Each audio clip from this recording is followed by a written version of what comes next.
Tibba kana rogeessi siyaasaa gameessi sabaa Jawaar Mohaammed kitaaba hin gaabbu jechuun moggaasee uummata biraan gahuuf akka jiru turtii miidiyaalee waliin taasiseen ifoomse.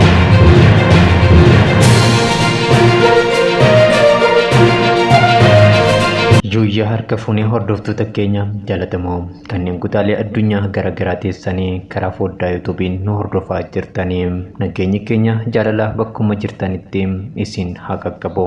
Kun qophii keenya tibbanaati.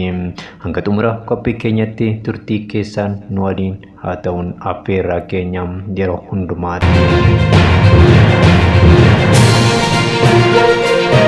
Tibba kana rogeessi siyaasaa gameessi sabaa Jawaar Mohaammed kitaaba hin gaabbu jechuun moggaasee uummata biraan gahuuf akka jiru turtii miidiyaalee waliin taasiseen ifoomse. Kitaaba hawwiin eegamaa jiru kanas wayita mana hidhaa ture akka barreesse ibse. Kanaanis eebba kitaaba kanaafis Desembar 19 bara 2024 Keeniyaa magaalaa Naayiroobii galma Keeniyaata International Convention Centeratti beellamni qabame.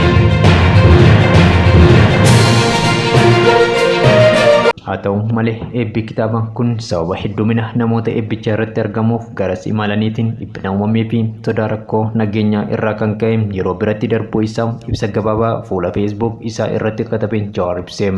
Bakki biraa akkuma argamin kan beeksisan ta'us Jawaar barruu kana keessatti dabaluun addeesse.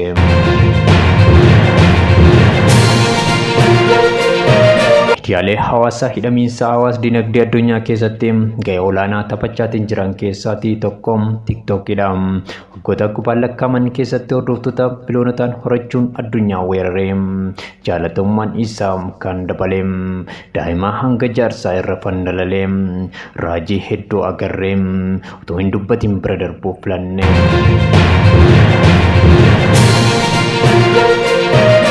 Haa ta'u malee Ameerikaan miidiyaa kana ija shakkiin ilaaluun miidiyaan kun akka cufamu yookiin akka isheef gurguramu Chaayinaa gaafatte.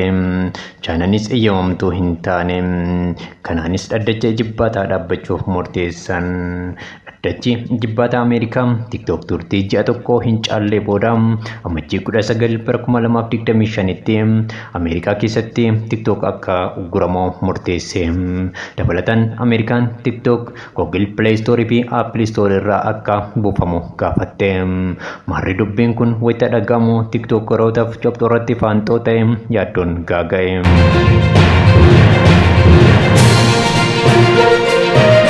Maarree hordoftoota keenya kanneen kutaalee addunyaa garaagaraa teessanii karaa chaanala keenya Milkoo Entertainmentiin hordofaa jirtanii jajjabina isiniif haalatu jechuun qophii keenya golabuuf dirqamna.